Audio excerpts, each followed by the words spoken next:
1978, another pair of climbers would also make Everest history.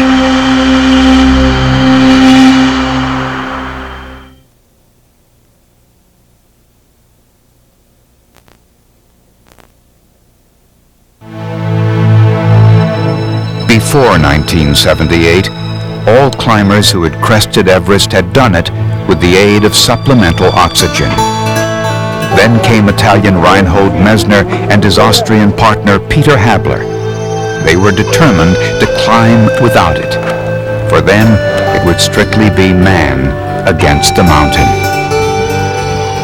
If I put some technical equipment, some important technical thing between me and the mountains, I have never the possibility to know myself. Naturally, there were people who told us, well, you're crazy, you're idiots, you can't make it. On May 8, 1978, Messner and Habeler left the South Col, situated at approximately 26,000 feet, and pressed for the tip of the world. They took 40 steps at a time and rested. By the time they reached the Hillary step just below the summit, Habeler could not feel his arms, but he had gotten too far to turn back. He dragged himself to the summit, while Messner captured the moment on film. All I remember, I started crying. I cried like a little child, you know. I fell over him. Not only had they reached the peak without oxygen, but they had done it in record time, 8 hours.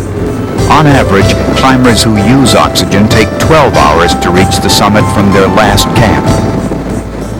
What they have is tremendous physical capabilities, physiology that they were born with, and a competitive spirit and wisdom in the mountains that supersedes most other people. It's just an incredible feat of endurance, compounded by experience, fooled many of the physiologists, and set a new standard like the 4-minute mile. In some ways, the events that took place on the way down were even more dramatic than the ascent. Messner, too tired to descend any other way, sat and slid down the mountain back to the South Col. He also suffered from snow blindness and couldn't see. He had taken off his goggles one too many times during the trip and was in excruciating pain. Messner's vision returned shortly after. In 1980, Messner returned to Everest to repeat his feat, only this time, incredibly, he'd do it alone. Once again, Messner triumphed. On August 20th, he perched himself on the summit, the second time in 2 years. To me, that's one of the landmark accomplishments in Everest history was the beauty of that clean, aesthetically pure tour de force.